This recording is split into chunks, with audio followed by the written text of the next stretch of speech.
Welcome back to our Daily Bread. I'm Sam, and I'll be taking you through a 365-day plan from Genesis to Revelation. Today I will begin the book of 2 Samuel. If you would like to catch up on a reading of 1 Samuel, you can find a full compilation of the book on Substack and YouTube as a standalone video. If you would like to follow along, I'll be reading from the ESV translation. Chapter 1. After the death of Saul, when David had returned from striking down the Amalekites, David remained 2 days in Ziklag. And on the third day, behold, a man came from Saul's camp with his clothes torn and dirt on his head. And when he came to David, he fell on the ground and paid homage. David said to him, "Where do you come from?" And he said to him, "I have escaped from the camp of Israel." And David said to him, "How did it go? Tell me." And he answered, "The people fled from the battle, and also many of the people have fallen and are dead. And Saul and his son Jonathan are also dead." Then David said to the young man who told him, "How do you know that Saul and his son Jonathan are dead?" And the young man who told him said, "By chance I happened to be on Mount Gilboa, and there was Saul leaning on his spear. And behold, the chariots and the horsemen were close upon him. And when he looked behind him, he saw me, and called to me. And I answered, 'Here I am.' And he said to me, 'Who are you?' I answered him, 'I am an Amalekite.' And he said to me, 'Stand beside me and kill me, for anguish has seized me, and yet my life still lingers.' So I stood beside him and killed him, because I was sure that he could not live after he had fallen. And I took the crown that was on his head and the armlet that was on his arm, and I have brought them here to my Lord." Then David took hold of his clothes and tore them, and so did all the men who were with him. And they mourned and wept and fasted until evening for Saul and for Jonathan his son, and for the people of the Lord, and for the house of Israel, because they had fallen by the sword. And David said to the young man who told him, "Where do you come from?" And he answered, "I am the son of a sojourner, an Amalekite." David said to him, "How is it you were not afraid to put out your hand to destroy the Lord's anointed?" Then David called one of the young men and said, "Go, execute him." And he struck him down so that he died. And David said to him, "Your blood be on your head, for your own mouth has testified against you, saying, 'I have killed the Lord's anointed.'" And David lamented with this lamentation over Saul and Jonathan his son. And he said it should be taught to the people of Judah. Behold, it is written in the book of Jasher. He said, "Your glory, O Israel, is slain on your high places. How the mighty have fallen. Tell it not in Gath, publish it not in the streets of Ashkelon, lest the daughters of the Philistines rejoice, lest the daughters of the uncircumcised exult. You mountains of Gilboa, let there be no dew or rain upon you, nor fields of offerings. For there the shield of the mighty was defiled, the shield of Saul, not anointed with oil. From the blood of the slain, from the fat of the mighty, the bow of Jonathan turned not back, and the sword of Saul returned not empty. Saul and Jonathan, beloved and lovely, in life and in death they were not divided. They were swifter than eagles, they were stronger than lions. You daughters of Israel, weep over Saul, who clothed you luxuriously in scarlet, who put ornaments of gold on your apparel. How the mighty have fallen in the midst of the battle. Jonathan lies slain on your high places. I am distressed for you, my brother Jonathan. Very pleasant have you been to me. Your love to me was extraordinary, surpassing the love of women. How the mighty have fallen, and the weapons of war perished. Chapter 2. After this David inquired of the Lord, "Shall I go up into any of the cities of Judah?" And the Lord said to him, "Go up." David said, "To which shall I go up?" And he said, "To Hebron." So David went up there, and his 2 wives also, Ahinoam of Jezreel, and Abigail, the widow of Nabal of Carmel. And David brought up his men who were with him, everyone with his household, and they lived in the towns of Hebron.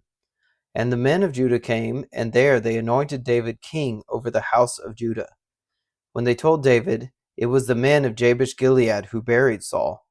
David sent messengers to the men of Jabesh Gilead and said to them, "May you be blessed by the Lord, because you showed this loyalty to Saul your lord and buried him." Now may the Lord show steadfast love and faithfulness to you, and I will do good to you because you have done this thing. Now therefore let your hands be strong and be valiant, for Saul your Lord is dead, and the house of Judah has anointed me king over them. But Abner the son of Ner, commander of Saul's army, took Ish-bosheth the son of Saul, and brought him over to Mahanaim, and he made him king over Gilead, and the Asherites, and Jezreel, and Ephraim, and Benjamin, and all Israel. Ish-bosheth, Saul's son, was 40 years old when he began to reign over Israel, and he reigned 2 years. But the house of Judah followed David. And the time that David was king in Hebron over the house of Judah was 7 years and 6 months. Abner the son of Ner and the servants of Ish-bosheth the son of Saul went out from Mahanaim to Gibeon. And Joab the son of Zeruiah and the servants of David went out and met them at the pool of Gibeon. And they sat down, the one on the one side of the pool and the other on the other side of the pool. And Abner said to Joab, "Let the young men arise and compete before us." And Joab said, "Let them arise." Then they arose and passed over by number, 12 for Benjamin and Ish-bosheth the son of Saul, and 12 of the servants of David. And each caught his opponent by the head and thrust a sword in his opponent's side, so they fell down together. Therefore that place was called Helkath Hazarim, which is at Gibeon. And the battle was very fierce that day, and Abner and the men of Israel were beaten before the servants of David. And the 3 sons of Zeruiah were there, Joab, Abishai, and Asahel. Now Asahel was as swift of foot as a wild gazelle.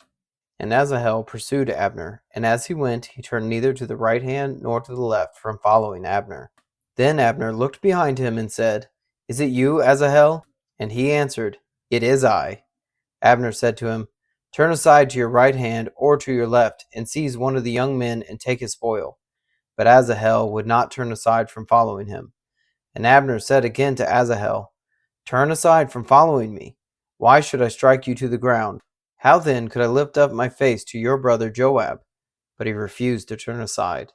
Therefore Abner struck him in the stomach with the butt of his spear, so that the spear came out of his back. And he fell there and died where he was. And all who came to the place where Asahel had fallen and died stood still. But Joab and Abishai pursued Abner, and as the sun was going down, they came to the hill of Ammah, which lies before Giah on the way to the wilderness of Gibeon. And the people of Benjamin gathered themselves together behind Abner and became one group, and took their stand on the top of a hill. Then Abner called to Joab, "Shall the sword devour forever? Do you not know that the end will be bitter? How long will it be before you tell your people to turn from the pursuit of their brothers?" And Joab said, "As God lives, if you had not spoken, surely the men would not have given up the pursuit of their brothers until the morning." So Joab blew the trumpet, and all the men stopped and pursued Israel no more, nor did they fight any more. And Abner and his men went all that night through the Arabah. They crossed the Jordan and marched the whole morning. They came to Mahanaim. Joab returned from the pursuit of Abner, and when he had gathered all the people together, they were missing from David's servants 19 men besides Asahel. But the servants of David had struck down of Benjamin 360 of Abner's men. And they took up Asahel and buried him in the tomb of his father, which was at Bethlehem. And Joab and his men marched all night, and the day broke upon them at Hebron. Chapter 3. There was a long war between the house of Saul and the house of David. And David grew stronger and stronger, while the house of Saul became weaker and weaker. And sons were born to David at Hebron. His firstborn was Amnon, of Ahinoam of Jezreel, and his second son, Chileab, of Abigail, the widow of Nabal of Carmel, and the third, Absalom, the son of Maacah, the daughter of Talmai, king of Geshur, and the fourth, Adonijah, the son of Haggith, and the fifth, Shephatiah, the son of Abital, and the sixth, Ithream, of Eglah, David's wife. These were born to David in Hebron. Where there was war between the house of Saul and the house of David, Abner was making himself strong in the house of Saul. Now Saul had a concubine whose name was Rizpah, the daughter of Aiah. And Ish-bosheth said to Abner, "Why have you gone into my father's concubine?" Then Abner was very angry over the words of Ish-bosheth, and said, "Am I a dog's head of Judah? To this day I keep showing steadfast love to the house of Saul your father, to his brothers, and to his friends, and have not given you into the hand of David. And yet you charge me today with a fault concerning a woman? God do so to Abner, and more also, if I do not accomplish for David what the Lord has sworn to him, to transfer the kingdom from the house of Saul and set up the throne of David over Israel and over Judah, from Dan to Beersheba. And Ish-bosheth could not answer Abner another word, because he feared him. And Abner sent messengers to David on his behalf, saying, To whom does the land belong? Make your covenant with me, and behold, my hand shall be with you to bring over all Israel to you. And he said, Good, I will make a covenant with you. But one thing I require of you, that is, you shall not see my face unless you first bring Michal, Saul's daughter, when you come to see my face. Then David sent messengers to Ish-bosheth, Saul's son, saying, Give me my wife Michal, for whom I paid the bridal price of 100 foreskins of the Philistines. And Ish-bosheth sent and took her from her husband Paltiel the son of Laish. But her husband went with her, weeping after her all the way to Bahurim. Then Abner said to him, Go, return. And he returned. And Abner conferred with the elders of Israel, saying, For some time past you have been seeking David as king over you. Now then, bring it about. For the Lord has promised David, saying, By the hand of my servant David I will save my people Israel from the hand of the Philistines, and from the hand of all their enemies. Abner also spoke to Benjamin. And then Abner went to tell David at Hebron all that Israel and the whole house of Benjamin thought good to do. When Abner came with 20 men to David at Hebron, David made a feast for Abner and the men who were with him. And Abner said to David, I will arise and go, and will gather all Israel to my lord the king, that they may make a covenant with you, and that you may reign over all that your heart desires. So David sent Abner away, and he went in peace. Just then the servants of David arrived with Joab from a raid, bringing much spoil with them. But Abner was not with David at Hebron, for he had sent him away, and he had gone in peace. When Joab and all the army that was with him came, it was told Joab, Abner the son of Ner came to the king, and he has let him go, and he has gone in peace. Then Joab went to the king and said, What have you done? Behold, Abner came to you. Why is it that you have sent him away, so that he is gone? You know that Abner the son of Ner came to deceive you, and to know your going out and your coming in, and to know all that you are doing. When Joab came out from David's presence, he sent messengers after Abner, and they brought him back from the cistern of Sirah. But David did not know about it. And when Abner returned to Hebron, Joab took him aside into the midst of the gate to speak with him privately, and there he struck him in the stomach, so that he died, for the blood of Asahel his brother. Afterward, when David heard of it, he said, I and my kingdom are forever guiltless before the Lord for the blood of Abner the son of Ner. May it fall upon the head of Joab and upon all his father's house, and may the house of Joab never be without one who has a discharge, or who is leprous, or who holds a spindle, or who falls by the sword, or who lacks bread. So Joab and Abishai his brother killed Abner, because he had put their brother Asahel to death in the battle at Gibeon. Then David said to Joab and to all the people who were with him, Tear your clothes and put on sackcloth and mourn before Abner. And King David followed the bier. They buried Abner at Hebron, and the king lifted up his voice and wept at the grave of Abner, and all the people wept. And the king lamented for Abner, saying, Should Abner die as a fool dies, your hands were not bound, your feet were not fettered. As one falls before the wicked, you have fallen. And all the people wept again over him. Then all the people came to persuade David to eat bread, while it was yet day.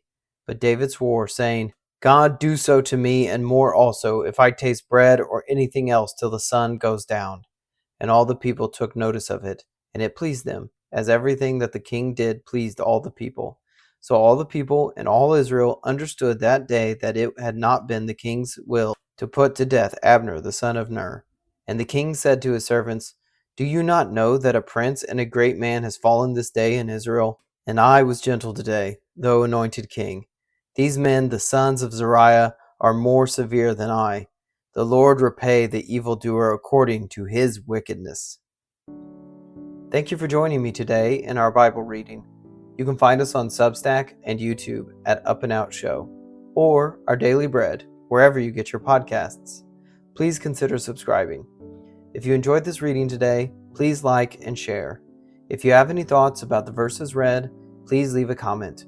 Thank you and have a blessed day.